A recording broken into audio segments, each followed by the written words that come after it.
Okay, I already kind of wrote out some stuff on this one, but you got employees at a theme park, like Kings Island or Kentucky Kingdom or that one out in Santa Claus, Holiday World. There are 262 performers, 293 food workers, and 274 maintenance workers. And there is a 25-person negotiations committee, has members in proportion to the number of employees in each of the three groups.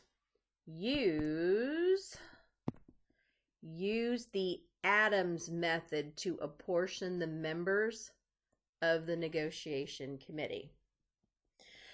Okay, so first things first, I had to figure out the standard divisor. So I added the number of performers plus the number of food workers plus the number of maintenance workers and divided them by 25 to get the standard divisor.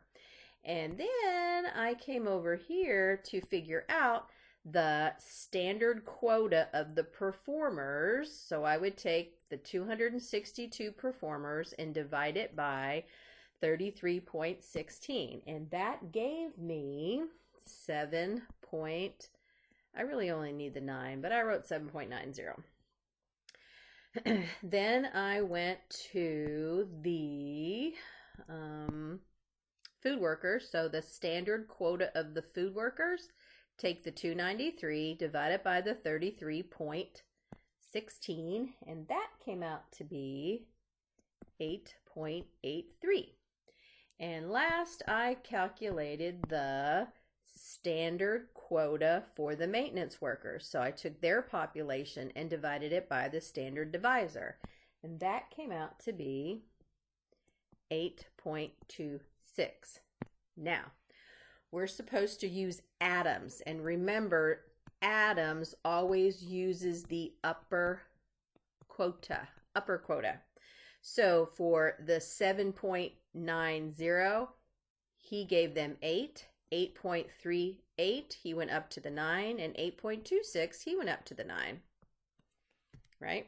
7.9 is between 7 and 8. He gave him the 8. 8.83 is between 8 and 9. Gave him the 9. 8.26 is between 8 and 9. Gave him the 9. The problem is when you add 8, 9, and 9 together, when you add this up, you get 26. That's too big. There's only supposed to be 25.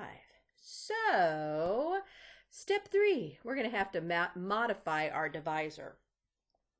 We need one of these three numbers to go down.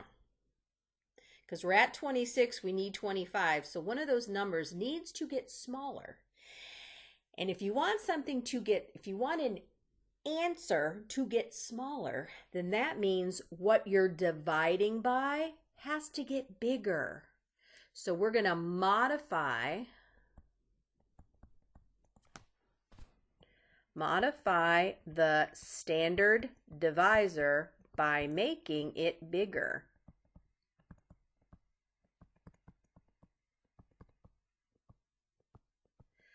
Now you're probably wondering, April, how big should I make it? I have no idea. This is where trial and error comes into play. So I'm going to try.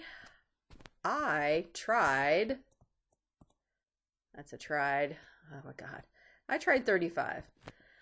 You could try 34, but I thought I'll go a little bit higher. And maybe 35 won't work. I may have to jump all the way up to 40. I don't know. I'm just going to give it the old college try and see what happens.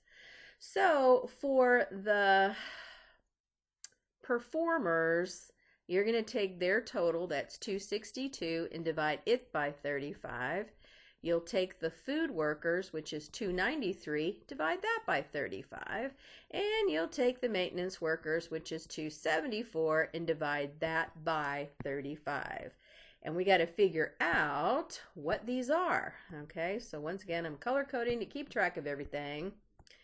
And what were my answers? On this one, I got 7.48.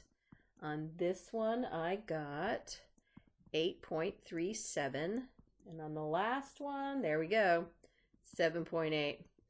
remember that atoms will go with the upper quota. So 7.48 is between 7 and 8. He goes up to the 8.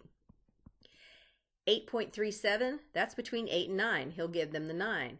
And then right here, 7.8. It was an 8.26, which gave them the 9. Now it's a 7.8, which is between 7 and 8. So there you go. There's the 8. Now it adds up to 25. So in the box, I have to put my answers. The performers go in this box. And then my food workers are in this box. And my maintenance people are in this box. So for purple, it was 8. For pink, it was 9. And for blue, it was 8. And that's how that's done. And that was number 10.